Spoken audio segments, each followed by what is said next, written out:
So we are now recording, and I was thinking this could be just a conversation. I know during the initial interview when we first met, we both shared that we had bachelor's degrees in anthropology, and as soon as I read the prompt for this, I was like, you know who I work with a good amount, but I would love to know more about Mark Powers. So, Mark, thank you for uh, scheduling this interview with me, and I was wondering if we could start with your personal background, where you're from, and schooling, and basically what led you to your position now with SPAC. Sure. So mine is kind of like a not really planned um, pathway, but it's basically I grew up in the suburbs of Chicago, and I went to a high school that was like kind of famous for, I guess, would be basically almost like I don't want to say segregation, but it's more like the kind of whole white flight issue, where it was kind of a rough high school, but I grew up basically in a neighborhood that was mostly white, and I ended up going to a high school that was mostly not white, and kind of actually led to a lot of basically a lot of pathways to kind of diversity. So with basically the people who I was often in contact with were very diverse, and so the one thing was though I was actually kind of not really interested in too much when I was growing up in terms of like academics, but I was good at math. And so I ended up basically going into college at the University of Illinois into engineering because that's kind of just what you do if you're good at math, I guess. But I really didn't have an interest in it. And so in college, I kind of like basically I was doing engineering coursework, but it just like didn't interest me at all. And so eventually, I actually kind of was more interested in anthropology and sociology. Anthropology, I was actually not interested in the same things in those two disciplines.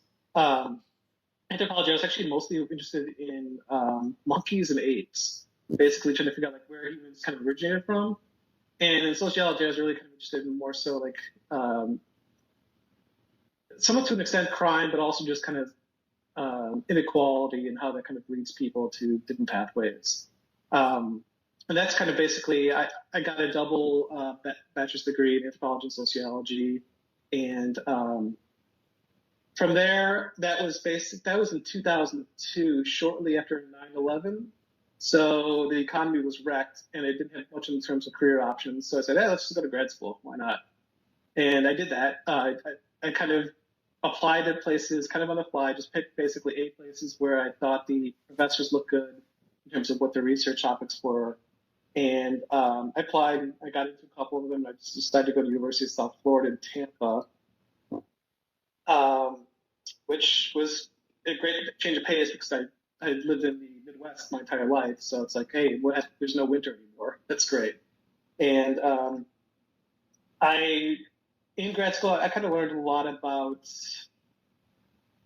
criminological theory, but also like just basically the criminal justice system, which as growing up, I thought would be a lot more organized than what it really is. It's kind of just this haphazard, put together system where everything is kind of held together on duct tape and bandages. And now that's kind of like my career goal is to try to basically prove that.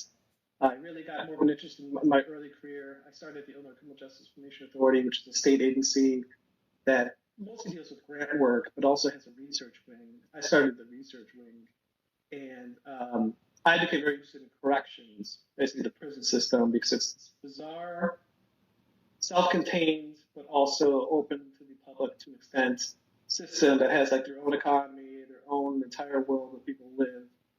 That is kind of hidden, but also very apparent if you kind of look into it, and it's just kind of somewhat of a mess. But I mean, the one thing about the criminal justice system, or the prison system in particular, versus some of the rest of the criminal justice system, is that they have really good data for the most part. And so that kind of gives you a lot of opportunities to kind of help analyze policies that are related to that, but also just kind of try to help to improve the system using the data. So that's kind of what I've been doing for the past 10, 15 years. Let's go ahead with the next question because I think some of the other questions in the future will kind of. The next one? Okay, okay. So after obtaining your master's degree, what was your master's degree in? Master's degree was in criminology. Criminology. Okay. So after obtaining your master's degree, that's when you began working for the state commission, and then your career trajectory went from there to what you're explaining to where you are now with SPAC.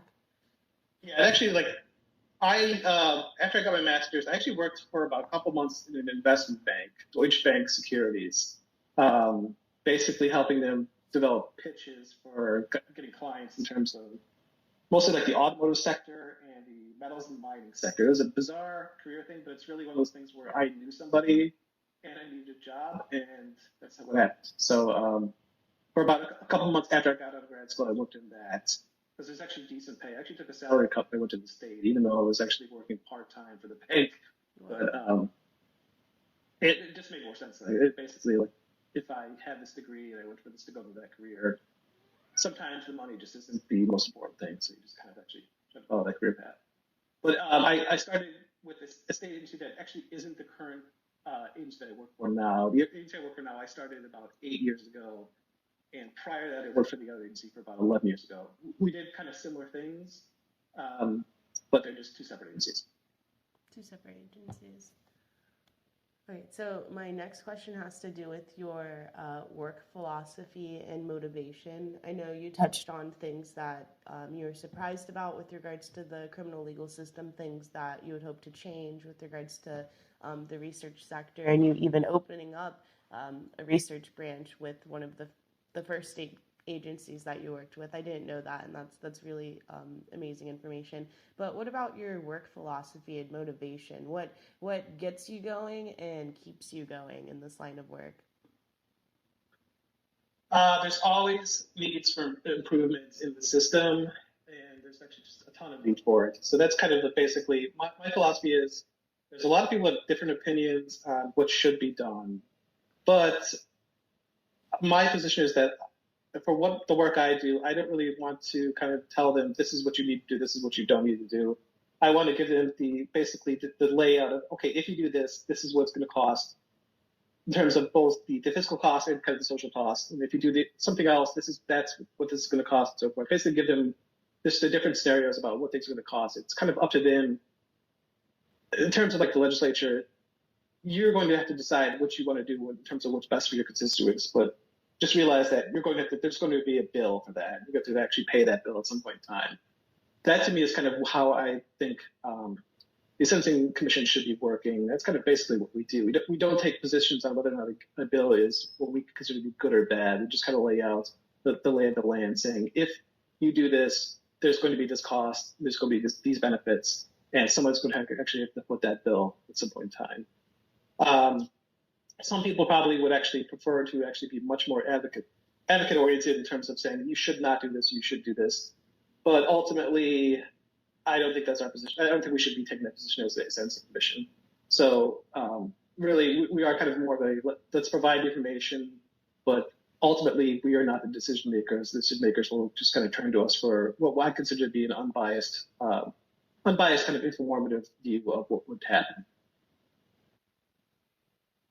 So in your time with SPAC, do you have, and it's interesting because we talk about the work being objective and SPAC as an advisory council.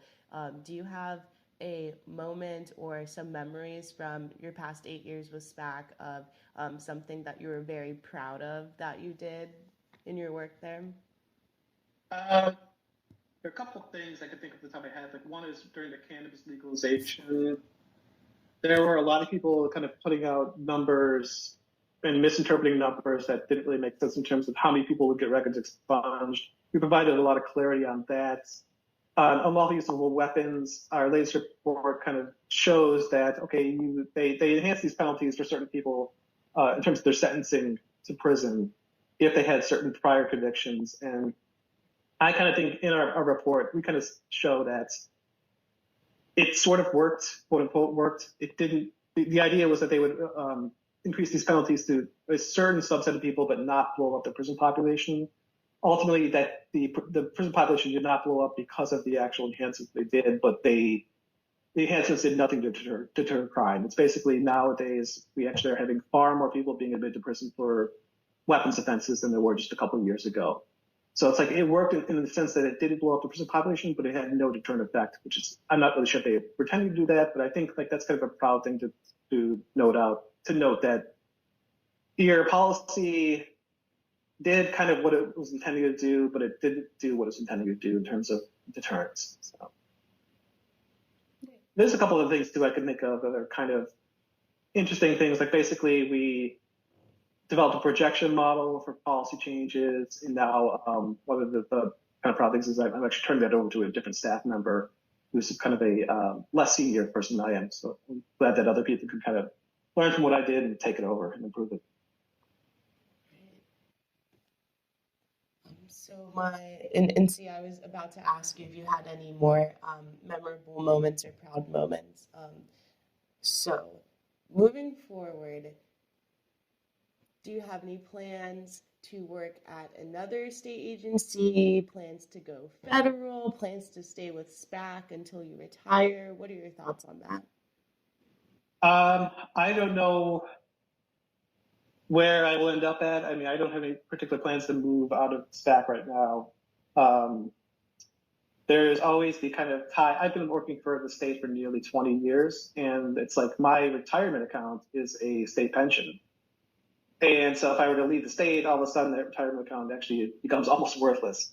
That's kind of like the trap about working for the state. It's like you're almost kind of worse off if you actually start young because you kind of can't really move out and keep your pension to where it actually will actually appreciate in value.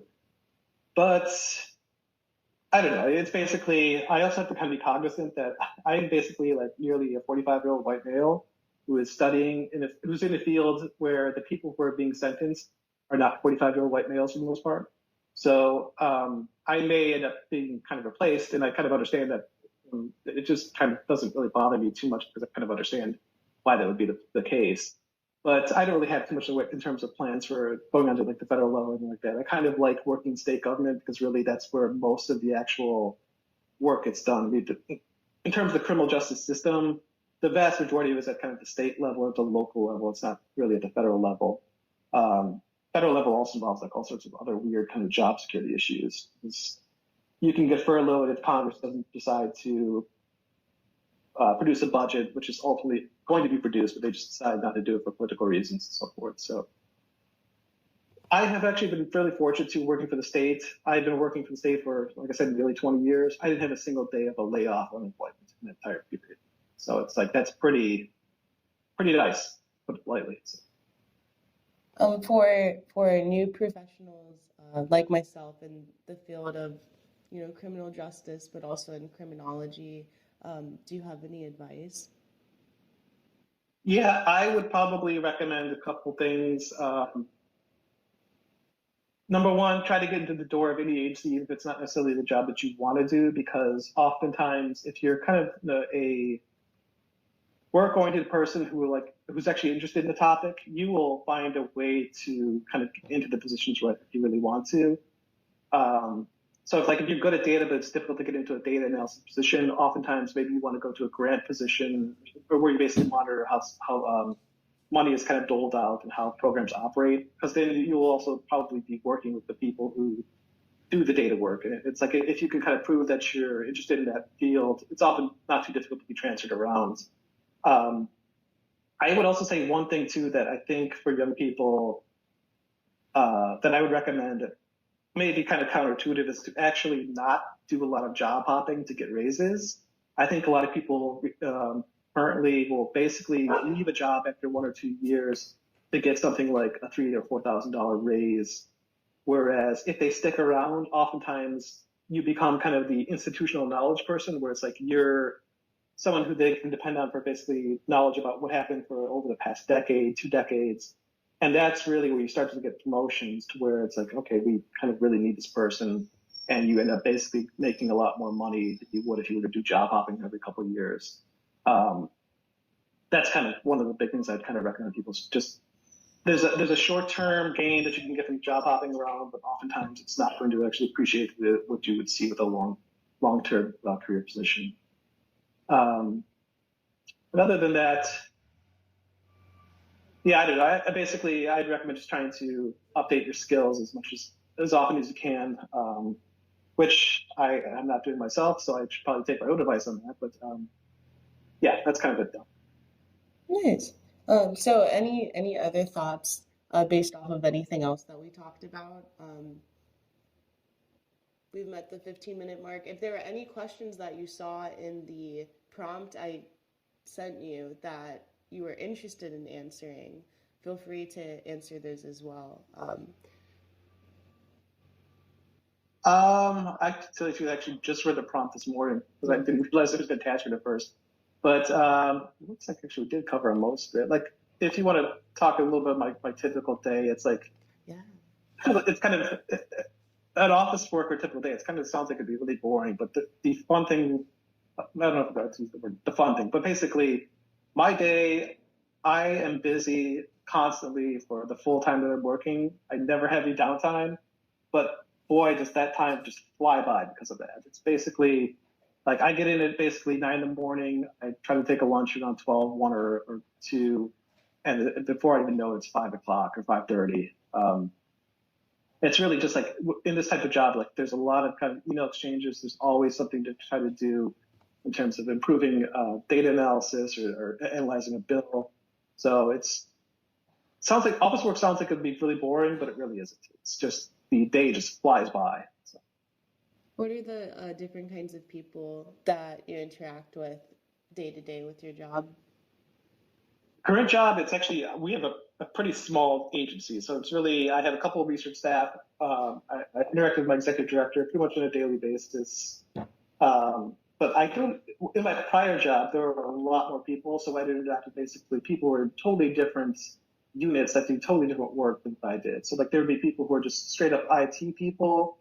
There would be people who work on the fiscal side, so basically managing the money. There are people who work on the grant side that basically check to see that if the agencies that we're giving money to are actually doing what they said that they would be doing. Um, Everything like the people who are administrative people who basically handle, like for example, if the building has that we're working at has heat.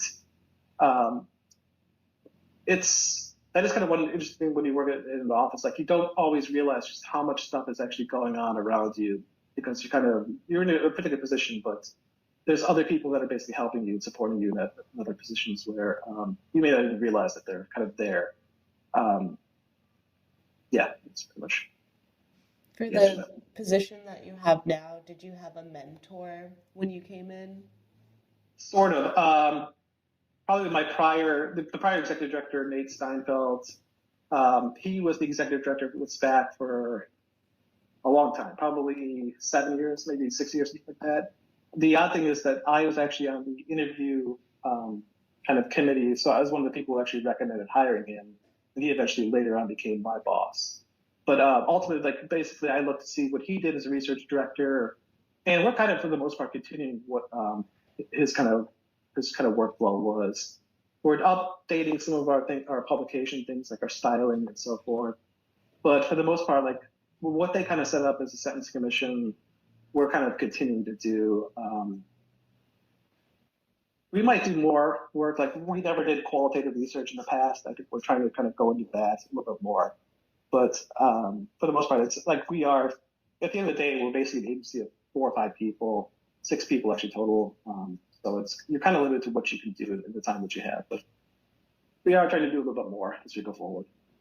Great. And so I know that you're speaking about the previous executive director of SPAC, and I know currently, I think Kathy was saying June 30th would Well, the be her previous research director, Kathy's always been research director, director.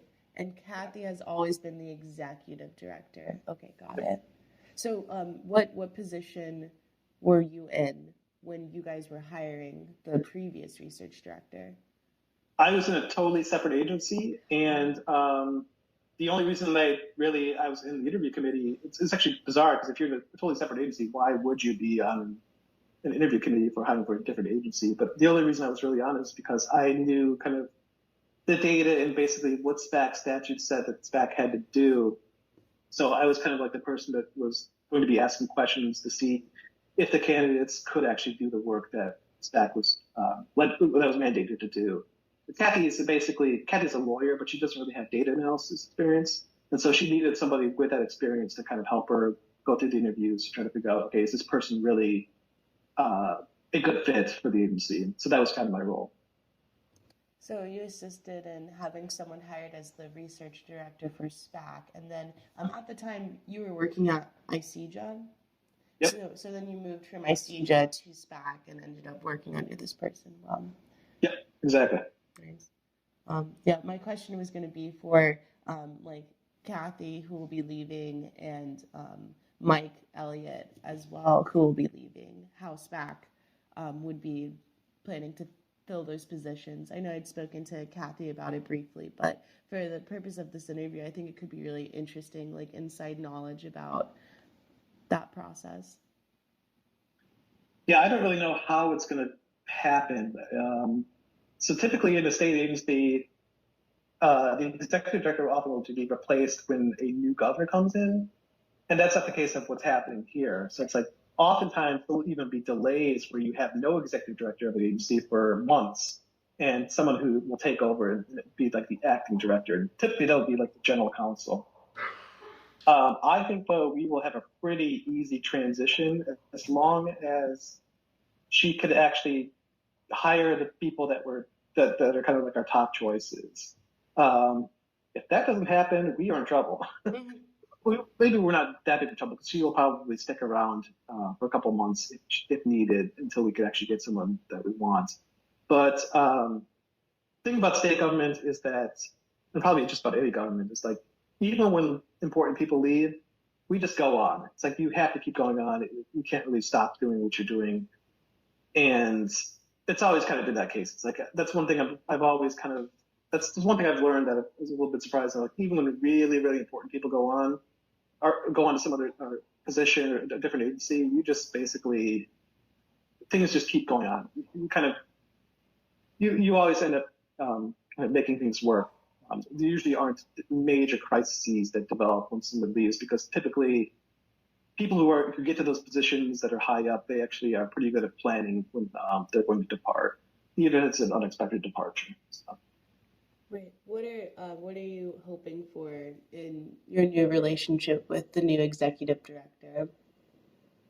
Basically, I hope the person is kind of the same way Kathy is, where it's like we do have like strong opinions on some of these policies that we're kind of analyzing or writing publications on, but we're pretty objective of what we think the results will be. So even if we kind of disagree with something, for example, if we disagree with a sentencing enhancement, we're able to say, okay, if you do the sentencing enhancement, realistically, you are actually going to cut victimization costs or victimization in general. You're going to probably reduce in crime a little bit just because you're incapacitating people, but you're going to be also incurring these other costs. Like I want that person to be kind of objective the way that we are and not too advocacy oriented because basically once you become advocacy oriented, you actually lose the trust of some of the legislature because they kind of just see you as a one-sided organization. Yeah, that's good. That's probably my biggest hope, and I don't think we'll have too much of difficulty actually finding a person for that kind of in that kind of orientation to do because the people who typically would apply for something like this, they will kind of realize that they need to be that type of persons. Right. Well, Mark Powers, Research Director of the Sentencing Policy Advisory Council. Any other comments or thoughts that you'd like to share? Um, yeah, not really. I think that kind of covers the most part. I hope the whole fellowship experience has been good for you. Like I was somewhat. I don't know if you recall, but a couple of months ago we were talking with Kathy Bocanitra. I was kind of asking like, okay, what is the absolute worst case scenario in terms of timing? And I kind of feel like we kind of unfortunately hit that issue where we had so many administrative delays on the research project that like we couldn't even we're barely going to start the interview process probably while you're still with us, right? Because it's like we have what 2 months. Right. I mean, 2 months. that's like one of my biggest pet peeves about working with state governments. Oftentimes, there's just so much administrative work that needs to get done just to actually do the work that you want to do. We are actually interviewing Stevenson people today too at noon. So we got 4 candidates. So we'll see if we pick up another person next year. But I have enjoyed working with you, so it's been a positive experience. I uh, I do have to actually probably get back to you later when you come back from your break about that data question stuff. But from what I looked at, what you did, it all looks like pretty correct. There's nothing that I saw that looked like crazy in terms of numbers. Um, we'll probably just actually, I'll probably show that to Catherine on Monday, and we'll go from there after that and see what she wants to do. Yeah, that sounds great.